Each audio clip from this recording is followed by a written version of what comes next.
Salam alaikum, j'espère que vous allez bien et bienvenue dans cette deuxième partie. Du coup, vous avez vu, je me suis dit que j'allais réenregistrer le podcast parce que j'étais pas du tout satisfaite du son et je peux pas me permettre de vous proposer un contenu comme ça aussi important avec une qualité qui n'est pas au rendez-vous. Donc, j'ai quand même pris le temps et la peine de réenregistrer et en tout cas, je le fais avec grand plaisir. Donc, si t'as pas encore écouté la première partie, je t'invite à aller la voir. C'est la vidéo juste avant. D'ailleurs, il faudrait que je pense à vous poster tous ces épisodes sur mon podcast Spotify, Apple, etc. Faut que je m'en occupe. Voilà, ça fait partie de mes tâches à faire. Donc, dans la première partie, je t'ai raconté un petit peu comment se passaient ces angoisses, qu'est-ce qui les déclenchait, voilà, l'angoisse qui arrive la nuit, le poids au réveil, ces nuits où tu pries pour juste dormir et ne pas être submergé par cette sensation, tout simplement. À ce moment-là, moi, j'ai compris quelque chose, on va dire, d'assez fondamental, c'est que je devais retourner à la source. Voilà. Je devais aller voir celui qui m'avait créé pour essayer de me connaître et essayer de me comprendre. Parce que lui seul, en fait, a les clés de nous, tout simplement. Lui, je vais te parler de ces choses concrètes, des étapes par lesquelles je suis passée. Parce que la prise de conscience, elle ne suffit pas. Il faut aussi un chemin. Et je vais être honnête avec toi dès le départ, c'est pas un chemin magique. Surtout, c'est pas fais ces étapes et tu seras guéri. Pas du tout. C'est vraiment un travail, un vrai travail de l'intérieur, mais c'est un travail qui en vaut vraiment la peine. Donc aujourd'hui, je vais te partager toutes ces étapes pour essayer de sortir, on va dire, de ce cercle vicieux. La première chose qui a changé pour moi, c'est quand j'ai compris ce qui se passait vraiment dans mon cerveau. Parce que pendant longtemps, je me disais, pourquoi moi? Pourquoi j'arrive pas juste à aller bien? Pourquoi j'ai ce mal-être qui arrive d'un coup?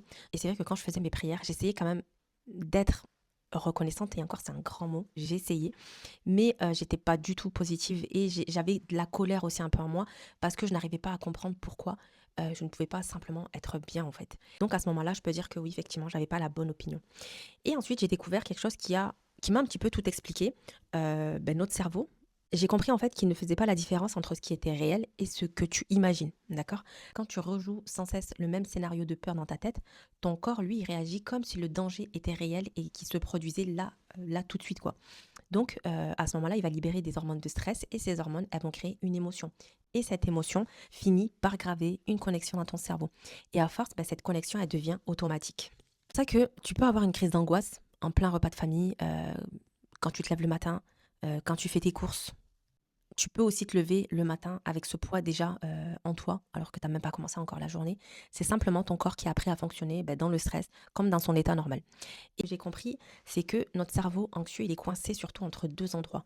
Le passé qu'il rejoue en boucle et le futur qu'il anticipe en général avec peur. Et le problème, en fait, c'est que le cerveau, à ce moment-là, il n'est pas dans le présent, d'accord? Il est partout sauf là, au moment présent.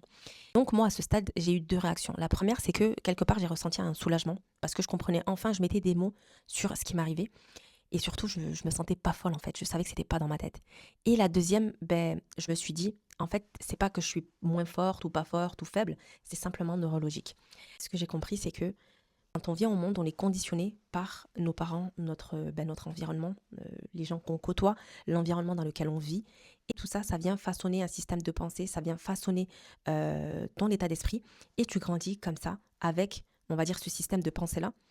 Et il arrive que à l'âge adulte, ce système de pensée ne correspond pas du tout avec la vie que tu as envie de mener ou avec la personne que tu es. Et des fois, ça crée du coup des déséquilibres parce que tu es resté bloqué sur un système de pensée, sur un état que tu n'as pas choisi au final, mais qu'on t'a légué de par ton environnement.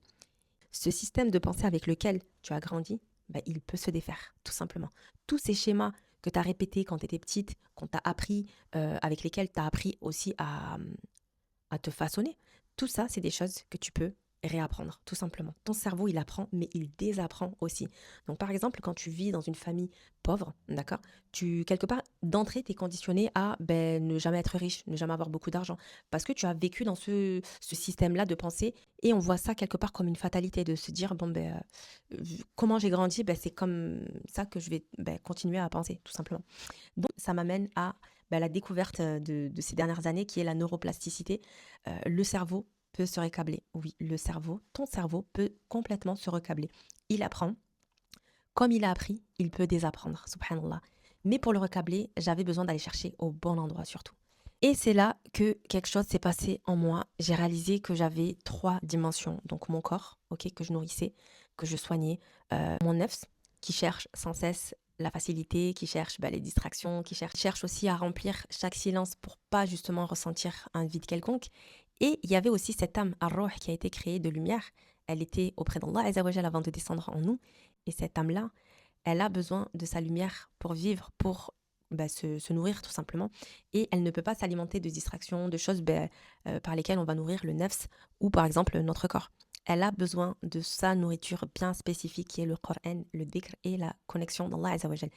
Et c'est pour ça que parfois, tu peux ressentir aussi ce vide à l'intérieur de toi alors que tout va bien, d'accord. Des fois, c'est même pas l'anxiété, c'est que cette âme-là au fond de toi, elle est en train de crier, mais j'ai faim en fait, ça fait longtemps que tu m'as pas nourri. Moi, je suis créée de lumière et j'ai pas de lumière qui rentre. Tu sais, quand tu es loin dans la Azawajal, que tu remplis pas ta jauge, tu remplis pas ton verre. La dernière fois, je vous faisais le rapprochement avec un verre. Tu prends ton verre qui est le cœur et dans ton verre, tu vas y remplir tout un tas de choses, tout un tas de distractions, tout un tas de... Et dedans, dans ton verre, d'accord, tu as le nefs, d'accord. Donc le nefs, lui, il te dit, vas-y, remplis-moi de ci, remplis-moi de ça, des séries. Mais c'est pas mal en soi, hein, d'accord. Le nefs, c'est pas mal en soi, mais il a besoin d'être régulier, il a besoin d'équilibre, il a besoin qu'on le calme aussi. Sauf que le problème, c'est que quand ton cœur, il écoute que ton nefs, d'accord, tu as ta lumière à l'intérieur du verre, donc à l'intérieur de ton cœur, qui dit, mais, et moi en fait, je sers à quoi? Moi aussi, je suis là. Et du coup, il y a un déséquilibre qui se fait, il y a un vide qui se fait parce que le Ar-Ruh, lui, il cherche que ce pourquoi il a été créé et euh, et cette substance avec laquelle il a été créé surtout. Donc c'est quelque chose qui vient d'Allah Azza wa Jal. Donc lui, il a besoin d'entendre le Coran, il a besoin d'entendre des rappels, il a besoin de lire le Coran, il a besoin de dhikr, de salat. Et quand tu commences à être loin et que tu as rempli trop ton verre de tout un tas de choses, ce qui se passe, c'est que ton verre, il se salit. D'accord. Et tu t'auras beau de temps en temps, tu auras beau des fois écouter le Coran par-ci, par-là, il est tellement sale, ton verre, que les lumières, elles passent pas. Il n'y en a aucune qui peut... Ta lumière à toi, elle peut pas sortir, d'accord. Et la lumière d'Allah Azza wa Jal, elle ne peut pas rentrer. Il peut pas y avoir le nour à la nour. Tu sais, de la sourate al-nour. C'est pas possible, en fait, parce que ton verre est sale. Et pour ça, il faut le purifier. Et parfois, ce vide, il vient simplement de nous-mêmes, en fait, de notre intérieur, de notre cœur, qui dit, oh, t'as tout nourri sauf moi. C'est moi, je me sens mal en fait, je suis pas bien.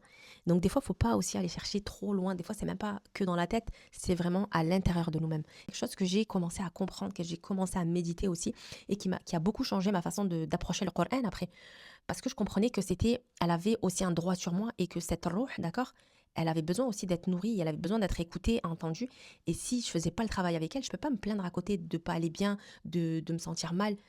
Il faut aussi que je fasse mon job vis-à-vis d'elle. J'ai commencé à faire ce qu'on appelle le tadabour et là je suis tombée amoureuse littéralement du tadabour, de la méditation profonde, aller chercher, pour celles qui me connaissent, derrière les mots, chercher le sens profond de chaque mot pour essayer de comprendre du mieux que possible la ayah et ensuite en tirer les leçons pour nous-mêmes. Et ça vraiment c'est mon kiff, kiff, kiff. Masha'Allah, c'est quelque chose, Allahumma barik, que j'aime énormément faire parce que j'ai vraiment l'impression d'avoir pour le coup une conversation avec Allah Azza wa Jal et j'aime trop, tout simplement. Donc, j'ai commencé à faire des différentes méditations sur notamment la sourate Ash-Sharh, la sourate de l'oppression, subhanallah, qui était devant moi depuis toutes ces années et que j'ai commencé à comprendre que tard, en fait, que tardivement. Et à travers elle, j'ai compris qu'Allah Azza wa Jal, il me laissait aussi, il m'envoyait des messages.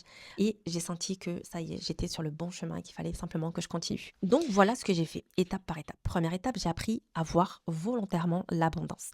Ton cerveau, mon cerveau avait appris à scanner le danger partout. Quand on est en mode survie, on va repérer le manque, le pire, ce qu'on n'a pas, voilà. Donc moi, j'ai essayé d'inverser ça. J'ai commencé un travail, mais vraiment conscient, volontaire et surtout quotidien, mais vraiment tous les jours. Dans les moments difficiles, justement, et même quand ça allait bien, je cherchais toute la journée autour de moi des petites choses qui allaient me faire du bien. Donc ça, mais vraiment, je cherchais les petites choses. Pas, ouais, je suis en bonne santé, tout va bien. Non, non, je cherchais vraiment les petites choses. Je préparais à manger à mes enfants. Je me disais, voilà, là, je suis debout. Je suis pas à l'hôpital. Les personnes qui se soignent dans les hôpitaux et qui peuvent pas être avec leur famille. Alhamdoulilah, je me faisais un café chaud, je me disais, j'ai la chance de boire un café chaud. Regarde, mes enfants qui rient, même si c'est le bazar, je voyais l'abondance dedans. Et aussi, ce qui m'a beaucoup, beaucoup, beaucoup aidé, c'est mon fils que j'allaitais, par exemple, il me réveillait la nuit. Alors oui, au début, je suis énervée, j'ai envie de dormir, je suis fatiguée, mais j'ai commencé à changer volontairement cet état d'esprit et justement à voir l'abondance, même dans les choses qui étaient difficiles. C'est-à-dire que je me disais, alhamdoulilah, je peux me lever pour un enfant. Il y a des personnes qui n'ont pas d'enfants, il y a des personnes qui ont perdu leurs enfants et qui n'ont pas la chance que j'ai et qui rêveraient d'être à ma place, de pouvoir se lever pour s'occuper de son enfant. Et pareil, quand je l'allaitais la nuit, je me disais, je suis quelque part privilégiée parce que Allah Azza wa Jal m'a permis de me lever, d'accord, pour allaiter mon fils. Et on sait bien que la personne qui se lève pour la nuit et qui fait de dua et qui fait, voilà, qui fait de l'istighfar, qui fait du dhikr, qui fait tahajjud par exemple, c'est une personne qui est privilégiée, qui a été invitée par Allah Azza wa Jal. Et je me disais, subhanallah, je suis fatiguée, ok, donc je luttais vraiment de toutes mes forces. J'étais vraiment, j'essayais de pas me rendormir avec mon fils au sein, je me rappelle. Mais je faisais quand même des duas, je faisais l'istighfar, je faisais un peu des dhikr, même fatiguée, je me disais, j'ai de la chance, regarde. Il y en a qui dorment et qui n'arrivent pas à se lever parce que c'est difficile. Moi, j'ai un réveil qui est facile. C'est-à-dire que mon fils, il pleure à côté, je vais pas le laisser pleurer. L'instinct de maman, elle va se lever de suite. Ok, mon fils, il pleure, il a besoin de moi. Donc, vous voyez, j'ai commencé à regarder, je me suis dit, subhanallah, c'est tellement facile là sur le coup, même si je me lève, c'est difficile. Je commençais à changer consciemment cet état d'esprit et pour justement apprendre à mon cerveau à voir l'abondance là où lui, il voit justement un mal pour moi ou quelque chose qui est fatigant, qui est éprouvant. Ben non, moi, j'ai changé volontairement ça et j'ai dit à mon cerveau, non, alhamdulillah, tu peux te lever, regarde, voilà. Et subhanallah, je vous jure, j'ai recablé tellement de choses dans mon cerveau juste comme ça. Je pourrais vous donner plein d'exemples, subhanallah, mais vraiment énormément d'exemples. Mais voilà, j'ai un temps limité, je ne vais pas aller plus loin. Et au bout d'un certain temps, parce si vous faites ça tous les jours consécutivement pendant un certain temps, donc je crois que c'était 21 jours, ton cerveau, ça y est, il a compris que ça, c'est une vérité. Ok, ça, c'est vrai, donc je l'inclus dans ma base de données, donc c'est bon, ok, maintenant ça sera fait automatiquement. Et mon cerveau, justement, ben là, il a commencé à chercher le positif naturellement partout. Et là, j'ai compris que mon circuit, il est en train de se recabler, subhanallah. C'est magnifique. Ensuite, j'ai appris à ne pas combattre l'angoisse. Quand, pendant des années, ton réflexe, c'est d'essayer d'éteindre la petite voix dans ta tête, la petite boule, essayer de l'enfoncer le plus à l'intérieur possible pour ne plus la ressentir.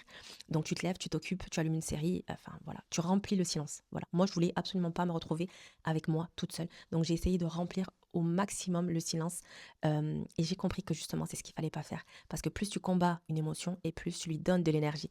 Et là j'ai compris et là j'ai médité sur la dua de Yunus alayhi salam qui a changé beaucoup beaucoup beaucoup de choses sur moi. 3 mouvements, subhanallah, qu'on retrouve aujourd'hui dans les livres. 3 mouvements, donc recentrer, reconnaître et lâcher. Dans la dua de Yunus, on en reparlera un peu plus en détail, je pense j'en ferai un réel parce que elle est tellement magnifique à méditer, que la dua de Yunus comporte 3 mouvements.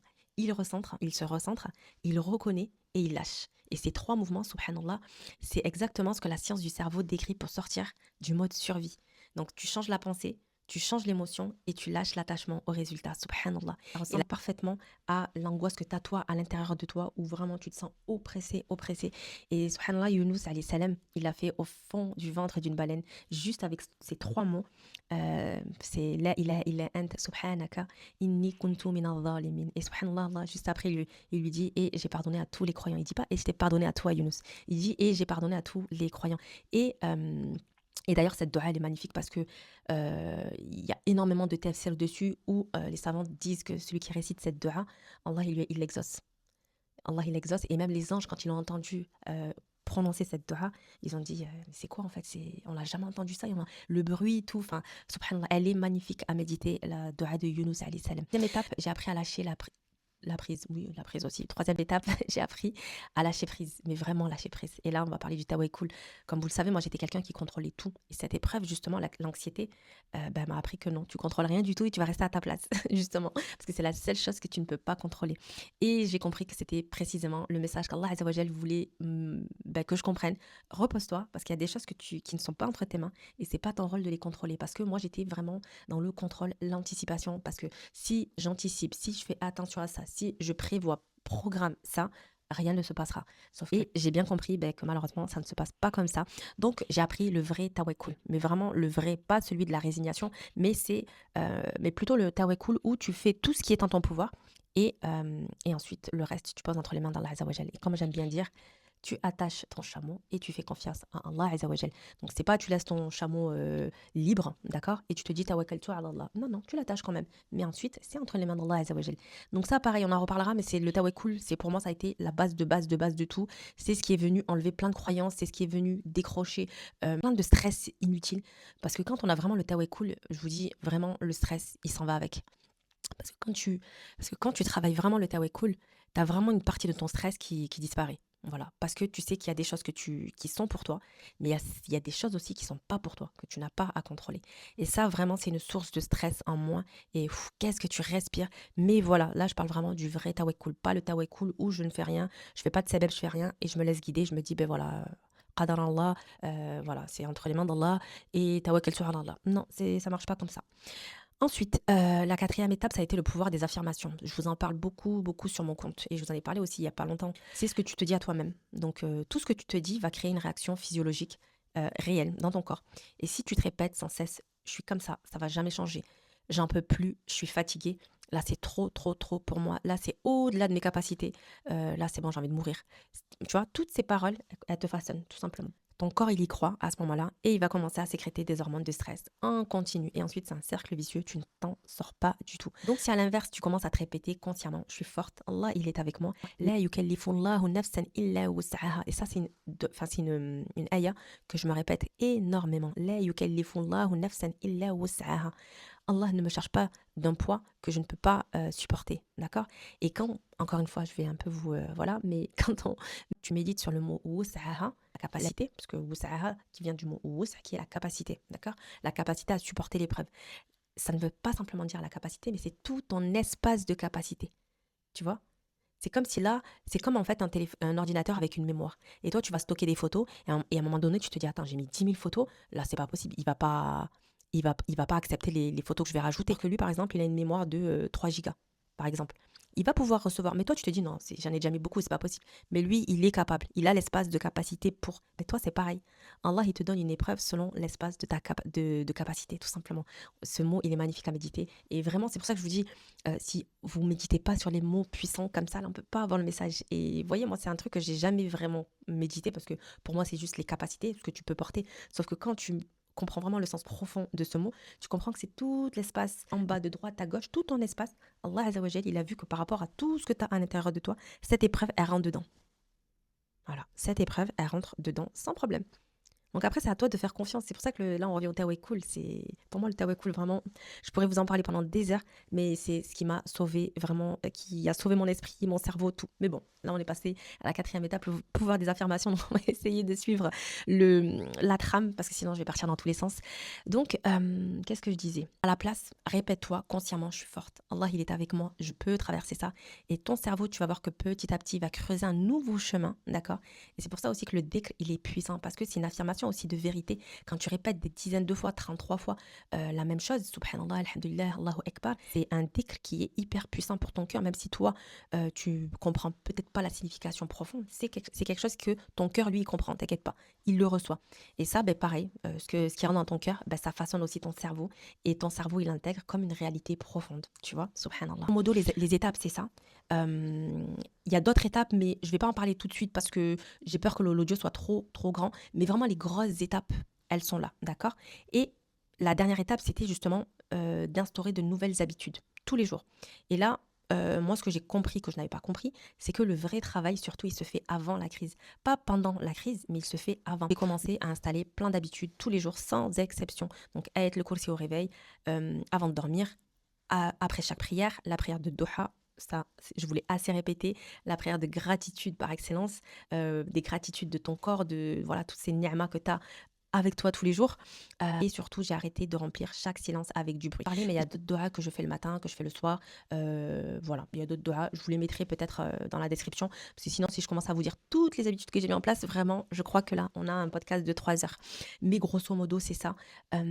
Et comme je vous disais, j'ai arrêté de remplir chaque silence avec du bruit. C'est-à-dire que je m'écoutais. Voilà, le silence, il m'a appris beaucoup de choses sur moi. Il m'a appris à me recentrer. Il m'a appris aussi à contrôler mes pensées. Enfin, voilà, c'est vraiment quelque chose qui a été mais plus que bénéfique pour moi, pour mon cerveau, pour lui permettre aussi de se recabler. Et c'est vraiment quelque chose qui est pour moi qu'on ne peut pas négliger. Donc le silence, il est important vraiment. Et il y a une dernière chose que j'aimerais vous partager, quelque chose qui a changé ma façon de voir toute ma vie. C'est que l'anxiété, l'angoisse, la peur, toutes ces émotions font partie de la condition humaine. Il faut les accepter. Ce qui change, c'est comment tu vas les traverser. Par exemple, tu penses à un bateau dans une tempête. Moi, j'aime trop les parallèles. Tu penses à un bateau dans une tempête. Les vagues, elles sont là. Tu vas te mouiller, d'accord. Mais tu vas pas tomber dans l'eau. Et c'est ça l'objectif, c'est de traverser la tempête sans tomber dans l'eau. Et c'est ce que Allah Azza wa Jal nous promet. Il nous promet de traverser les épreuves, mais sans forcément nous noyer dedans. Donc, c'est important déjà d'être assez ancré pour ne pas être emporté. Et cet ancrage, il se fait par la connexion avec Allah Azza wa Jal, je le répéterai jamais assez. Et subhanallah, dans le Coran, il y a une image qui m'a bouleversée. Et je vous en avais parlé déjà, je crois que j'avais fait plusieurs réels par rapport à ça. C'est quand la mère de Moussa, alayhi salam, elle a mis son bébé dans le panier sur le Nil. Elle était terrifiée, le cœur brisé. Et Allah lui dit, déjà il lui dit, La takhafi wa la tahzani. N'aie pas peur et ne sois pas triste. Et il reprend exactement du coup les deux émotions avec lesquelles on vit, le khawf et le huzn, d'accord? Parce que il sait que c'est la condition humaine. On est tous conditionnés à avoir peur et à être triste. C'est comme ça. On va passer par là parce que on se rappelle aussi qu'on est sur Terre pour une vie de lutte, notre vraie vie. Et c'est pour ça qu'il faut être assez conscient pour se dire que on doit travailler pour gagner notre au-delà. On ne doit pas travailler pour comme si on allait rester ici toute notre vie. Comme je crois que c'est le prophète sallallahu alayhi wa sallam qui disait, sois dans ce monde comme un voyageur. Tu voyages simplement, mais tu vas pas rester. Tu vas pas t'établir. Ta vraie demeure, Inch'Allah, et je nous le souhaite, ta vraie demeure, Inch'Allah, ça sera au paradis. Donc, Allah Azza wa Jal, il reprend du coup ces deux émotions et, ces deux émotions qui sont avec nous et qui vivront avec nous. Mais il lui dit, n'aie pas peur et ne t'attriste pas, subhanallah. Puis, son cœur se vide de tout part, d'accord? Elle est au bord du gouffre et Allah lui dit, wa arabatana ala qalbiha. Nous avons attaché son cœur. Et là, arbat pour celles qui sont arabes, arbat, c'est le fait d'attacher. Vous savez, quand vous attachez quelque chose, arbat, c'est complètement ça. Il a attaché son cœur avec une corde pour pas qu'il explose, parce qu'il saignait, subhanallah. Donc, il n'a pas forcément enlevé de l'épreuve, encore une fois, mais il a renforcé son cœur, il a consolidé son cœur, subhanallah. Et c'est exactement ça qu'on doit chercher. Pas une vie sans difficulté, mais un cœur attaché à Allah Azza wa Jal pendant la difficulté, et surtout un cœur guidé pendant l'épreuve. Voilà, et le vrai cadeau, et c'est ce que je vous disais la dernière fois, le vrai cadeau qu'on doit demander d'Allah Azza wa Jal et qu'on doit tout espérer, c'est d'avoir un cœur guidé, tout simplement, pendant l'épreuve. Et pas forcément d'être enlevé de l'épreuve, mais que Allah il guide notre cœur pour garder husnul dal, pour garder la bonne opinion de lui et pas se dire oui, mais pourquoi voilà. Et pour finir, et pendant des semaines, beaucoup de femmes m'ont écrit, beaucoup. J'ai reçu, je crois, plus de 300 messages, subhanallah, entre mes dernières vidéos, entre les messages privés, sur l'anxiété. Ça m'a choquée quand j'ai vu le nombre de personnes qui souffraient de ça, l'anxiété, crise d'angoisse. Et c'est des femmes qui me demandaient comment j'avais fait. Il y a beaucoup de gens qui me demandent des solutions miracles. Enfin, donc je comprends vraiment leur détresse et leur désarroi. Et j'ai essayé du mieux que j'ai pu de répondre à chacune d'entre elles, mais j'ai pas pu, c'était juste pas possible. Je suis aussi maman, j'ai des enfants, j'ai une vie et j'ai aussi des projets à côté et je pouvais pas me permettre et c'était difficile de répondre à chacune d'entre vous, expliquer les étapes, c'est juste impossible, impossible. Donc là, je crois que ça fait 30 minutes, bon là je vais faire un montage, mais là j'ai 35 minutes à peu près, ça fait 35 minutes que je parle. Je peux pas faire la même chose avec chacune d'entre vous, c'est pas possible. Donc j'ai eu cette idée. Je me suis dit, je vais en faire un PDF, un guide, avec des audios qui vont accompagner ce guide, où je vais te développer étape par étape tout ce que j'ai traversé, avec toutes les informations que j'ai pu récolter, tout ce qu'il faut comprendre sur le cerveau, sur l'âme, et sur comment traverser tout ça. Je me suis dit que j'allais pas faire un gros truc, genre vraiment 7 jours, je trouve que c'est l'idéal, parce que vraiment je vous donne les informations dont vous avez besoin, une clé par jour, condensée au maximum pour que vous puissiez vraiment en tirer le plus de bénéfices possible. Et je vais être complètement transparente avec vous. Je fais pas de business avec la détresse des gens. Je suis passée par là. Je sais ce que c'est. Et je serai vraiment la dernière personne à faire ça. Donc là, le fait de vous le dire, pas de tunnel de vente, j'ai pas de stratégie marketing. Heure où je vous parle, le PDF est pratiquement prêt. Les audios, c'est en cours. Donc c'est pas tout à fait prêt, mais c'est pas grave. Je devrais même pas vous en parler. Tant que c'est pas prêt, je devrais pas vous en parler. Mais comme je vous dis, j'ai pas de stratégie marketing. J'ai rien du tout. Je cherche pas du tout à faire de business par rapport à ça. Donc voilà, moi j'ai travaillé sur quelque chose pour vous et quand il sera prêt, je vous en parle, Inch'Allah. Je pense que ça sera courant semaine prochaine et vraiment vous allez voir le prix, il est dérisoire. Ça sera vraiment un petit prix parce que je me dis que il y a quand même un vrai travail derrière. Il y a des recherches, il y a de la cohérence, il y a beaucoup de temps. Mine de rien, j'ai mis beaucoup de temps à faire ce PDF et je peux pas vous le proposer gratuitement, même si j'aurais voulu. Et honnêtement, psychologiquement, moi, ce qui m'a freiné, parce que j'ai voulu de base vous le mettre gratuitement, tout comme j'ai mis le PDF qui a été d'ailleurs téléchargé plus de 100 fois. Je suis choquée. Je crois qu'il y a 150 personnes qui ont téléchargé le PDF de Surat al-Baqarah, comment lire. Et d'ailleurs, j'ai une sœur qui m'a écrit il y a pas longtemps. Elle me disait, je suis choquée de ce travail que tu as fait sur Surat Baqara, sur le PDF. Il est magnifique, il est trop bien fait et on a toutes les informations dont on a besoin. Et elle était choquée que je le propose gratuitement. Mais moi, je fais pas de business avec tout ça. Je peux donner de mon temps, il n'y a pas de souci, mais Pour moi, la vraie récompense, c'est qu'en fait, déjà, je suis un sabab. Je suis simplement qu'un sabab. Et la vraie récompense, c'est Allah Azza wa Jal qui la donne. Le reste, moi, c'est pas mon problème. Donc, le problème, c'est que psychologiquement, comme je vous disais, quand vous téléchargez quelque chose qui coûte rien, que vous avez eu gratuitement, vous n'allez pas le lire. Et déjà, vous n'allez même pas le télécharger peut-être, je sais pas. Donc, malheureusement, aujourd'hui, quand tu achètes quelque chose, bah, tu te dis, OK, il y a un prix, il y a une valeur. Et c'est exactement la psychologie moderne d'aujourd'hui. Et voilà, je me suis dit, si je propose pas de prix, peut-être que vous n'allez pas trouver ça, vous allez peut-être pas prendre ça au sérieux. Donc, je me suis dit que j'allais mettre un petit prix, histoire de, et voilà. Et après, à la qad, chacune d'entre vous, ce qu'elle peut pas. Et encore une fois, je fais pas de business avec ça. Et s'il y en a une d'entre vous qui n'a pas les moyens, qui a des problèmes financiers, peu importe, juste envoyez-moi un message, écrivez-moi en privé et vous inquiétez pas, avec grand plaisir, je vous l'envoie. Le but, en fait, c'est que vous l'ayez avec vous. Pour celles vraiment qui souffrent d'anxiété, de crise d'angoisse et qui veulent vraiment un chemin clair, qui veulent des étapes précises et qui veulent enfin libérer leur cerveau, ben voilà. Ce guide, il est vraiment fait pour vous. Il a été fait comme moi, j'aurais aimé qu'il soit fait, avec ce que moi, j'aurais eu besoin à ce moment-là de connaître et de savoir quand j'étais en crise. Parce qu'il y a aussi, je vous ai fait vraiment quelque chose de bien travaillé avec un kit survie au moment de la crise. Qu'est-ce que vous pouvez faire, tout ce qui est... et là, je me suis beaucoup appuyée sur la science et sur les études psychologiques aussi, sur les études de la psychologie moderne et positive. Qu'est-ce que tu peux faire là tout de suite pour soulager ton cerveau, pour voilà. Donc il y a vraiment un travail qui a été fait sur ça et j'espère vraiment qu'il vous plaira et surtout qu'il sera un sabab pour votre guérison, pour celles qui souffrent de l'anxiété tout simplement. Donc vous verrez, le prix est vraiment très très accessible encore une fois. Et encore une fois, je répète une dernière fois, mais si parmi vous, il y a des sœurs qui se retrouvent en difficulté financière, venez juste vers moi, il n'y a aucun souci, marhaba. En attendant, continuez à regarder mes réels parce que je vais vous proposer plein de petites méditations sympas. Et je pense que je vous ai tout dit. Je pense que je vous ai tout dit. Voilà, j'ai un bon montage à faire. Là, je suis sur 40 minutes. On va essayer de rentrer ça sur 20 minutes, Inch'Allah. Malgré que mon podcast s'appelle 10 minutes, qui change ta semaine. Donc là, je crois que je peux changer de titre. Je peux changer, à mon avis, les 10 minutes en 30 minutes qui changent ta semaine, même si c'est moins vendeur. Mais bon, allez. En tout cas, prenez soin de vous, les filles. Et je vous tiens au courant pour le PDF. Si vous avez des questions, n'hésitez pas. Prenez soin de vous, prenez soin de votre cœur. Et on se retrouve sur Instagram tout de suite parce que je vais vous poster plein de pépites, mashallah. On se retrouve, je crois, mercredi, c'est ça? Oui, mercredi, pour le podcast du mercredi, tout simplement. Prenez soin de vous. Bisous, bisous.